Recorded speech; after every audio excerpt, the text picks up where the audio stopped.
大李寺卿最近迷上了王者荣耀，你别说，李白大加强后是真的猛，嘎嘎乱杀。不过李白手里拿的那把剑光彩夺目，寒气逼人，真恨不得拿到手里把玩一下。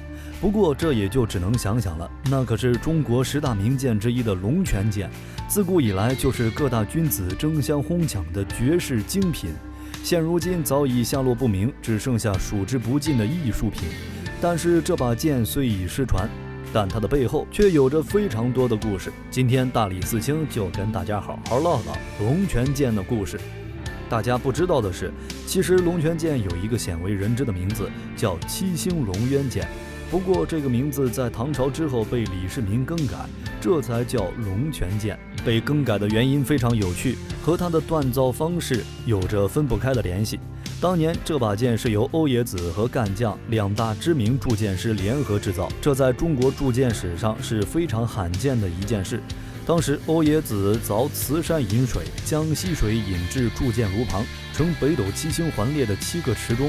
当整把剑铸造完毕后，实在是过于完美，颜色如霜雪，俯瞰剑身如同登高山而下望深渊，缥缈而深邃，仿佛有巨龙盘卧，如同潜龙在渊一般。由于这把剑结合了北斗七星以及龙渊于一身，所以就叫做七星龙渊剑。这把剑到了隋唐时期落到了李渊的手中，不过在李渊死后，他将此剑传给了李世民。李世民当时拿到七星龙渊剑后，非常喜爱这把剑，那是越看越喜欢，恨不得都抱着这玩意儿睡觉了。不过这把剑却有一个冤字，古代对于名讳的忌讳非常多，皇室尤其看重这个东西。李世民一想，这不行啊，这跟我老爹名字重了，于是一狠心，名字给我改了，以后就叫龙泉剑了。于是后世才将七星龙渊剑称为龙泉剑。不过细心的小伙伴可能会问了，那诚信高洁之剑是怎么回事呢？其实李渊并非是让龙泉剑出名的人，真正让龙泉剑出名的是2件事。第一件是伍子胥。春秋时期，伍子胥父亲被奸人诬陷，楚王将其满门杀害。不过当时伍子胥跑得快，楚王第一时间没能抓到他，开始全城追捕。伍子胥慌不择路，跑到了长江之滨，这浩瀚江水滔滔不绝，神仙也过不去呀。但谁知道伍子胥运气就是好，正好旁边驶过一艘小船，伍子胥就这样逃出升天。这个渔夫也是性情中人，他非常欣赏伍子胥的忠诚仁义，对伍子胥那是百般款待。伍子胥感激涕零，但是突然曹操附体，你对我这么好，不会是拿我换赏金的吧？不过伍子胥没有做的那么绝，灭了人家满门。伍子胥将自己的佩剑龙泉剑拿出来，对渔夫说，这是我的家传宝剑，现在送给你了，请你别透露我的行踪。渔夫看到伍子胥送这么大的礼，直接就生气了，我救你是因为你这个人忠良仁义，但是你却认为我是贪图便宜的小人。为了名士高洁，渔夫夺剑自刎，直接给伍子胥看傻了，老哥，我不是这个意思呀。不过此时已经晚了，渔夫倒在血泊之中。自此之后，龙泉剑名声大噪，也被誉为诚信高洁之剑，受到了许多君子的追捧。汉代时期，龙泉剑甚至成为了皇帝赐给爱臣的尚方宝剑，可以先斩后奏。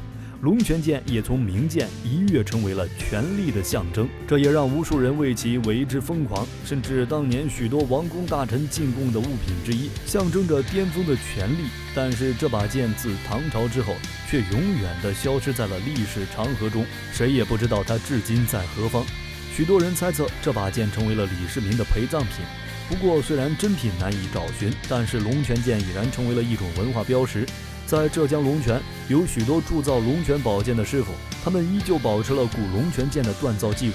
在1978年工艺美术界2次全国性集会上，龙泉剑的制作艺人曾一次直接劈开了6个重叠在一起的铜板，这也恰好说明了龙泉剑目前依旧保持了削铁如泥的制作工艺。在剑光上，现代龙泉剑也有着很大的改变。根据史书记载，古代龙泉剑有着琉璃玉匣吐莲光、错缕金环映日月的美誉。现代龙泉剑已然达不到这个效果，但浙江龙泉专门特产名为亮石的磨刀石，在这个石头上反复打磨后，也能让剑身寒光逼人。这个工序非常复杂，丝毫不亚于古代打磨龙泉剑的难度。在亮石上不断打磨，从粗磨到精磨，往往要持续数月之久，否则根本达不到寒光闪闪的境界。这也让龙泉剑非常具有收藏价值，甚至一剑难求。当然，这些难度还不算什么，剑身上的龙纹才是最难的。作为七星龙渊剑，剑身上的北斗七星和飞龙图案才是无数铸剑师追求的至高境界。因为这些图案一律不许使用彩笔图样，只能用一把钢凿在宽不盈寸的剑身上刻凿，刻好后浇上铜水。这种纯手工制作的方法，在经过铲平加磨后，可以让剑身的飞龙图案生动自然，永不消失。不过各位有侠客梦的小伙伴，可千万别有整把李世民同款龙泉剑的小心思啊，小心掉坑里。现代工艺品让人忍不住吐槽，实在是太乱了，甚至李白同款龙泉剑都能给你整出来，真不怕李世民从皇陵出来给你一巴掌。假货颇多，没点 money 还是算了吧。毕竟真正的龙泉剑艺术品在锻造过程中都需要经过20多道工序，还需要经过各种打磨绘图，才能成就一柄绝世宝剑。它的价格怕是买一辆小奔驰了。要不说中国不是没有奢侈品，而是咱们的奢侈品实在是买不起，这玩意儿太贵了。平常人家想要一柄龙泉剑实在太难，所以在现代，龙泉剑虽然没有了权力象征的意味，但是它已经成为了一种文化象征，毕竟文化无价。揭开历史面纱，探寻神秘冷兵器，本期的分享到了这里就结束了。喜欢冷兵器的朋友可以点个关注，下期和您分享更精彩的内容。我们下期内容再见。